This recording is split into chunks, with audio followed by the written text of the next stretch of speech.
All right, hey you guys. We're almost one full year into the Nintendo Switch 2's life cycle, and I've unironically have had the most fun, maybe in my entire life, collecting for the Nintendo Switch 2. I would say that this is the most fun I've had collecting video games since the Xbox 360 days. And probably the most significant collecting I've ever done with games has been GameCube, PS2, DS, and Xbox 360. Even then, collecting was always I just buy a game, play a game, and now I have a lot of games for those consoles just because I played a lot of games back then, and that's how I built my collection. My collecting mindset has really changed with Nintendo Switch 2. Some of it's circumstantial, and some of it is just I really enjoy collecting for the Nintendo Switch 2. And I get like asked a lot, like, why would I invest in games for the Nintendo Switch 2 when I have stuff like the PS5 and the PS5 has better versions of the games and all of that? And I want to talk about that, and I want to give you 6 categories of games that so far I have been collecting for the Nintendo Switch 2. But first, I want to talk about how I got back into collecting video games in general and truly collecting, maybe even collecting for the very first time of my life. And a lot of it starts with my 4K movies. Because as I mentioned before, my consuming habits of video games have always been buy a game, play a game, and just, buy them as you go. I feel like a lot of people do that. And maybe in the digital age, I got more games on sale and then add it to a backlog and whatever. But when you're buying a game and trying to play it, you can really get discouraged by your backlog because you bought the game to play it and now you're not playing it and now you're worried about your backlog. Movies, on the other hand, I really enjoy having a backlog of movies. I love buying like 8 movies at once on Amazon or Groove or something like that, knowing I'm probably going to watch like 1 to 2 movies per week. And it's just nice to be able to browse this shelf and see what am I going to watch this week, because I'm down in this basement every day. So every day, whether I'm watching a movie or not, I don't have to turn on the TV. I don't have to open up a streaming service or like go on my computer and look at files or a Plex server or Jellyfin or anything like that. No, I can go and like in between sets of like working out, like lifting some weights, like as I'm cooling down, I can go look at the shelf and just see what looks good. What do I want to watch this weekend? And that's something I've never really had with video games because I've always bought games as I played them. I never really built a library of games that I could have that experience, that physical experience of browsing and looking what looks good, what's calling out to me. You know, that times back at like the video rental store when you don't know anything and all you get is information from what's on the box. I love that experience, and that is such a big component of physical media to me. And this experience of just building a movie collection, I realize I'm like, I haven't been doing this for video games, and that's something I kind of want to do. I want to have that experience. And a huge difference I feel like are games, especially modern games now, which of course modern games is the time where I have the type of expendable income where I could invest in such a library of games. Games nowadays take a long time, right? Like they could take 10 hours, 20 hours, 60 hours, 80 hours, 100 hours to play through a single game. Whereas a movie, any one of these that I browse and look at, any movie I can watch in one single night. So it feels a lot less worse to buy just a haul of movies because I'm going to get them. I can get through them in a week if I wanted to, set one a day for 7 days and really put a dent in that. I don't want to do that. I want to enjoy and continue the experience. I don't want to be caught up on my movie collection. I always want to be able to discover something new that I haven't seen. And I kind of want to I've been bringing that mentality into video games as well. And I feel like I made this decision to collect for the Nintendo Switch 2 way early on in the Nintendo Switch 1's life. The Nintendo Switch 1 helped me get out of my rut of being in my lowest point of my gaming hobby. I was honestly like on the edge of thinking I'm outgrowing video games and I don't like games anymore. And Nintendo Switch 1 really helped me realize like I really do like video games. And at the same time though, I could acknowledge how underpowered the Nintendo Switch 1 was, right? It wasn't even true like HD half the time. Like a lot of games are rendered under 1080p. 30 frames per second is just so like prevalent across the board with the games. But it was really fun to play handheld, and so many people love the Nintendo Switch 1, right? There are so many people who have giant Nintendo Switch 1 collections, but I always knew that those games were not as powerful, and it's like, well, if they just do this again on the Nintendo for a Nintendo Switch 2, you would think that the games would be better, right?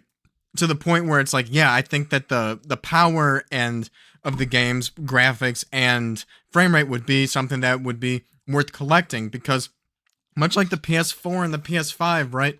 The PS4 is good, then the PS5 just makes the PS4 feel like obsolete, right? I don't want the PS4 game. I want the PS5 game. The PS5 is better. The PS4 is old and it's no good anymore. I kind of felt that about Nintendo Switch 1, right? It's like, if I'm going to make this big investment on a library of games, I think I want to wait for the Nintendo Switch 2 because people are building these big Nintendo Switch 1 libraries, but I don't think they're going to age as well as people think.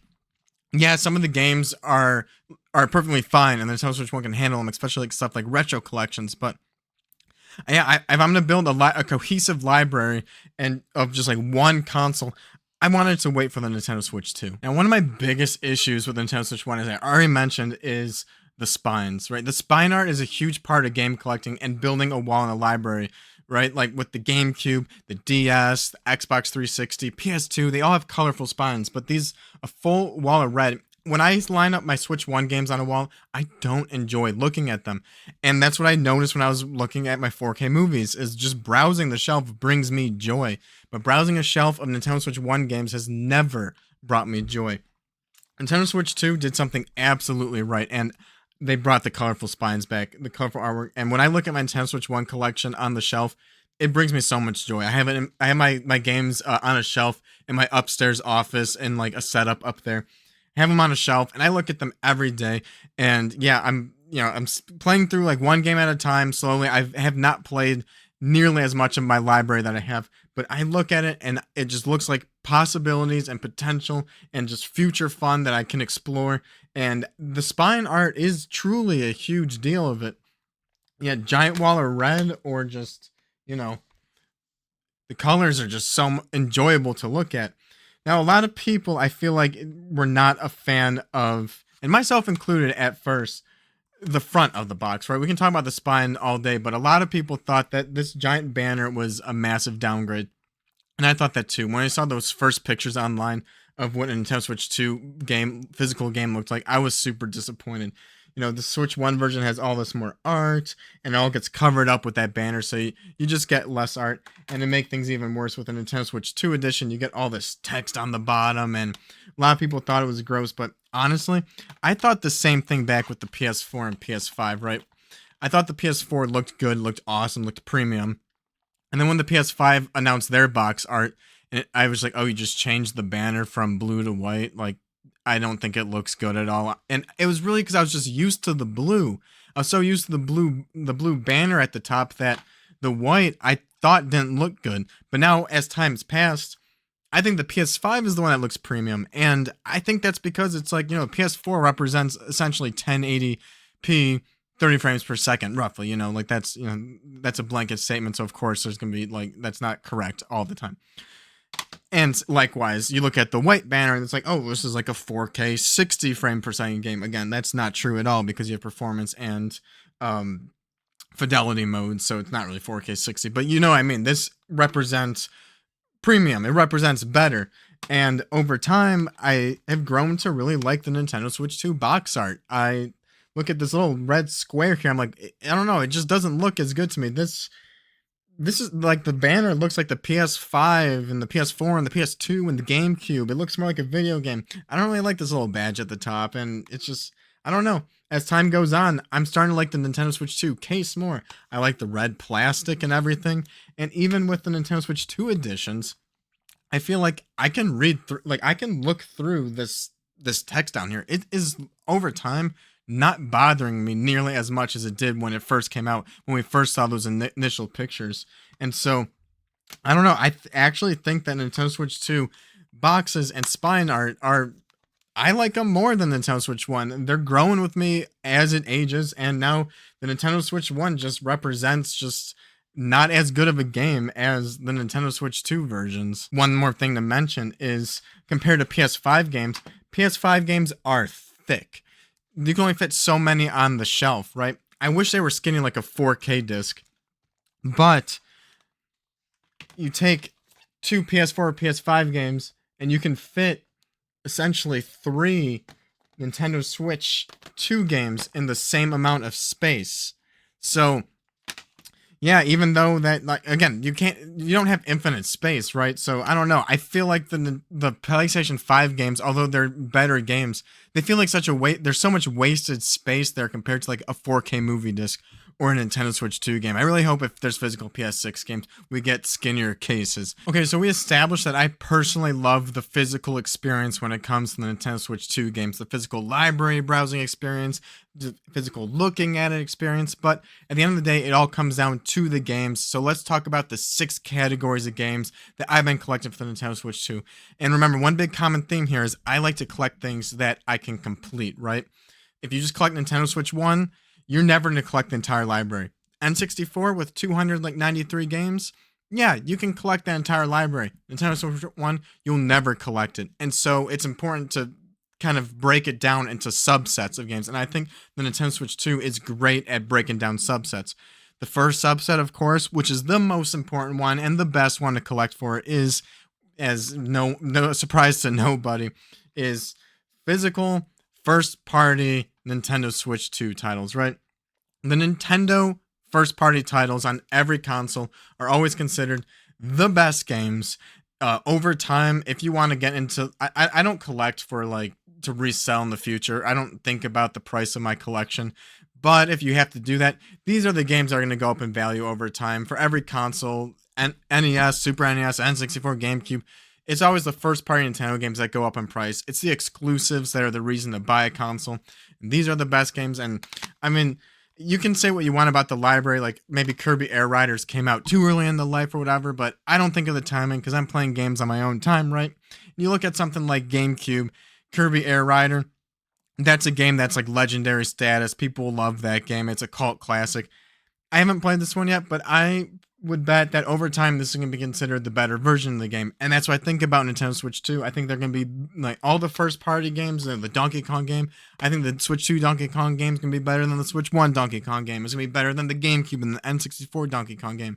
I think that Nintendo Switch 1 at the end of the era is going to have the best games of the franchises for the first party Nintendo Switch 2 consoles. And so these are category games. I've just been keeping up to date, trying to get each one as they come out so I don't get behind, because it's really easy to just stay up to date on those first party Nintendo games. Okay, this second category is sad that it exists. It's a special little snowflake, but I think this is going to be my number 2 top one, and that's going to be first party Nintendo games, not full on cart, game key carts, Pokopia. This game, hopefully there's not many. It's probably going to be limited to Pokemon Company and these side games, hopefully just the side games, and we don't see this with Winds and Waves. That would be crazy. But it's first party Nintendo, and there's a lot of people who are super anti game key cards. They're like, I will not buy a single game key card except Pokopia. Like this was an exception. It's an exception for people because it's a first party Nintendo game, right? Nintendo only owns 33% of the Pokemon Company. I think the other 67% of the shareholders was like, let's maximize profit. Let's make a game key card. So I'm a little worried about Winds and Waves if those are each going to be game key cards just to maximize profits. But this physical version of the game, obviously not full on cart, but every other property I mentioned in this video of why I love collecting physical Nintendo Switch 2, this meets those properties, right? And people don't care. The casual market who bought this game, they don't care. And I think probably collectors gave in too and bought this game, even though it's a game key card, right? Hopefully we don't see much of it, but it is still a first party Nintendo game. It fits that first category of the reasonings of why to get the games and collect the games. But as a game key card, I do want to give that its own category. And for my third category, which these categories are in order, by the way, from like my favorite categories to collect to the least favorite. So number 3 is going to be Nintendo Switch 2 editions. These are very controversial releases, right? It just seems like they're rehashing and trying to milk these games a little more. But when it comes to physical game preservation, right? People who want to, like, they don't like game key cards because it's not full on card. They want to preserve the game. Well, I feel like you should want to preserve the best version of the game possible, right? And that's what these are, right? This version of Breath of the Wild is physical on cart preserved, the best version of Zelda Breath of the Wild. And I also think if we're going to go back to any kind of monetary gain, that if there's 30 million copies of Breath of the Wild sold, most of those are going to be Nintendo Switch 1 versions. I think these Nintendo Switch 2 versions are going to be very less printed, very less in circulation over time. 20, 30 years from now, if you want to play Breath of the Wild or collect Breath of the Wild, you want to collect the best version of the game. And this is the best version of the game, hands down. And as a subset of games to collect, this is a greatest hits of the Nintendo Switch 1. As I mentioned before, the Nintendo Switch 1 has some of the best Nintendo games of all time. It restored my love for video games, and no doubt about it, these are just an incredible library of games, an incredible subset of games to collect for are these Nintendo Switch 2 editions. Am I going to play all of these day one? No, but my collecting mindset has, yeah, as these come out, I'm like, yeah, I want to pick up these Nintendo Switch 2 editions because it's a subset of games on the console that I feel like I can complete. And I do think this whole phenomena of the first party Nintendo Switch 2 editions. That's important. The first party. I don't really care about the other ones. But I feel like this is something that's a cross-generational thing that's only going to last within maybe like the first 3 years of the Nintendo Switch 2's life. I think Nintendo Switch 2 is going to last 8 to 10 years. And so, yeah, I think there's going to be there. I see the light at the end of the tunnel with these Nintendo Switch 2 editions. I think it's going to be a very easy set to collect for. And I kind of want to do it as they release and as they go because I think the print runs and the people who are actually going to buy these is very small. You know what they say about investing? Not that I'm investing in these games. This is a personal library, but you know, be greedy when others are fearful, right? But no, when I revisit any of these greatest hit Nintendo Switch 1 games, it's going to be the Nintendo Switch 2 version. And so, yeah, I love adding these to my library. The fourth category of games that I've been collecting for the Nintendo Switch 2, which is one of my favorite categories of any console to collect for, and that's launch titles. Whether it's full physical on cart for the launch or if they're game key cards, I want to collect and have the entire launch titles. I don't want code and box. I don't care about the digital only. Just physical games and game key cards that I can have on my shelf. The launch titles are always, when I go back to play a console, right? I'm thinking about going back and playing Xbox 360 pretty soon. The games that I want to play, because I was there for Xbox 360, I was there for the launch. I'm nostalgic for the launch titles. Madden 06, Cameo Elements of Power, Need for Speed Most Wanted, Tony Hawk's American Wasteland, Perfect Dark Zero, Peter Jackson's King Kong, right? Like those are games I played that I had at the time, but I didn't have every launch title. So I like to go back and experience the what if. And in this day and age, there's a good amount of Switch 2 launch titles. It's very manageable to try to collect them all. I think I'm missing 4 games actually, and then I'll have the whole launch set. And there's just only so much time, right? There was no way I was able to play all the launch titles, especially when you have something like Donkey Kong Bonanza coming out like a month later.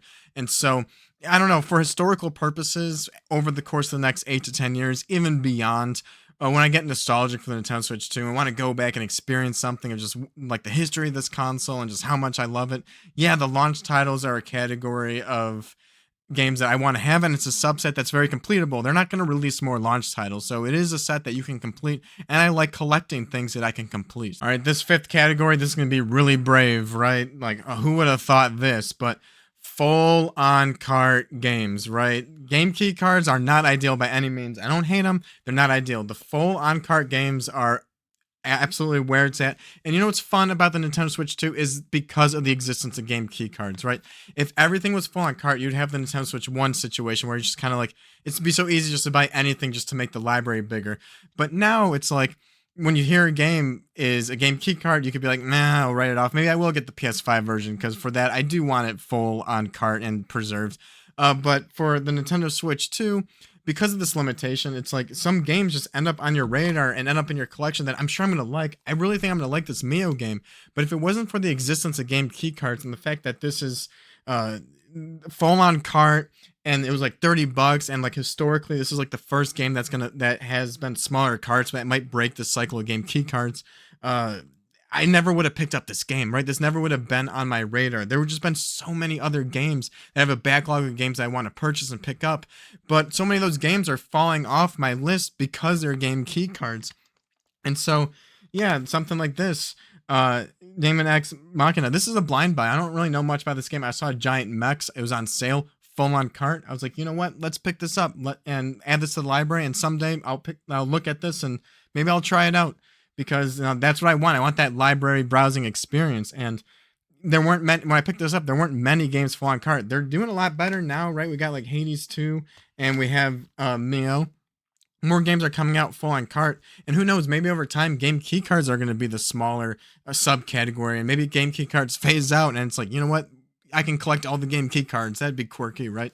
But no, obviously with games, you want the games full on cart. So full on cart games for Nintendo Switch 2 has actually just been a lot of fun because games I know I will like, but are getting risen up on my radar of actually purchasing and collecting because of the existence of game key cards. And of course, the lowest category is of course game key cards. Now, I don't really hate game key cards that much. And you know what's really funny actually is when you want to talk about preservation and having just the best version of the game, game key cards have all the properties of physical games I like, but because you download it, it actually has those games actually have faster loading times and like better asset streaming, and so they're in a way like the best version of the game. But it's cheap. The servers can get shut off someday. There's concerns with the game key cards, and so yeah, they're the worst category of games. But I don't think the answer is to just not buy game key cards, right? Like gaming's the most important. Buy games you want to play because you want to play them, right? And then everything else is extra. I view game cards as there's a couple benefits to game key cards. One of them for collecting purposes, as I mentioned before, is like it helps prevent buying anything and everything just for the sake of making the library bigger.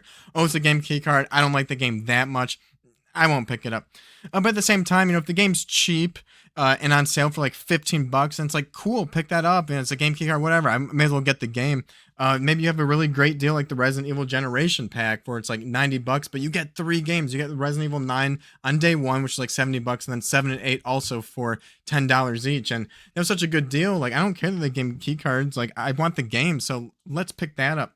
But I also think game key cards, if nobody bought game key cards and only stuck to physical full-on card games, everyone's collections, like Switch 2 libraries, would look the same. It'd be very uninteresting to look and browse someone else's library. It's like, oh yeah, you have Hades too. Oh, very cool. You got Mio. It's like, oh, that's cool. I have that too.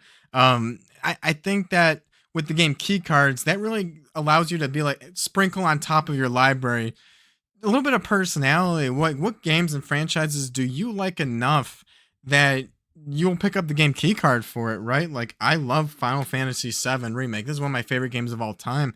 And it was also a good deal, right? It was like $40. It came with the Magic the Gathering pack. So really, if you subtract the cost of that pack, it was like a $32 game. The price was right, just like the Resident Evil. Both of these are some of my favorite franchises. So it's just like, I just care about the game. And I want that on the Nintendo Switch too, right? SpongeBob. I got SpongeBob Titans of the Tide. I really want to play this still, but I'm so nostalgic for the PlayStation 2 SpongeBob games. I don't feel like that this needs to be taking up so much space on the shelf as the PS5. I don't think I need the power of the PS5 for a 3D platformer SpongeBob game. Maybe it's under optimized and it actually sucks, but you know what? Like, that's some personality into my collection. That makes my collection different than yours. Pac-Man World 2, it's like $30. I'm very nostalgic for the GameCube game. Again, I don't know if it's going to perform well or not. Hopefully it does. This has no business not performing as good as the PS5 version.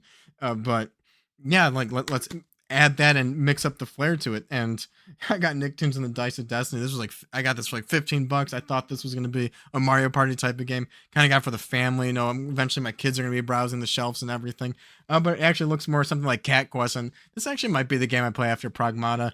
I'm not sure yet. So it's just like, I don't know. I think the game key cards, it's like every game key card has a story behind it. Like, if you look in someone's library, it's like, do you just love the game that much? Did you get it on sale? Like, what kind of representation do you want sprinkled into your library? And so, yeah, game key cards that aren't launch titles or first party Nintendo games, I don't think that they're necessarily collectible by any means, but I think they're a fun way to just add some more of the live browsing experience to a library. And when I look at my library, I look at the spines of these games and I think nothing of it. In fact, they make me happy looking at Final Fantasy and SpongeBob. And sometimes I forget their game key cards because I'm not looking at the front of the box all the time. And it's just like, it's just a download. And yeah, maybe I lose my game key card someday, but I'm going to enjoy them now. And just even the browsing experience, I'm finding very enjoyable with, a little bit. 10-20% of game key cards, I think, is a healthy amount. And there you have it, you guys. I love collecting for the Nintendo Switch too. I think first party Nintendo, these are going to go down to some of the greatest games of all time for their respective franchises. I think that there's some very highly collectible subsets like the Nintendo Switch 2 editions. Again, with the Nintendo Switch 1, those games are already some of the greatest games of all time, and these are the better versions of those games to preserve.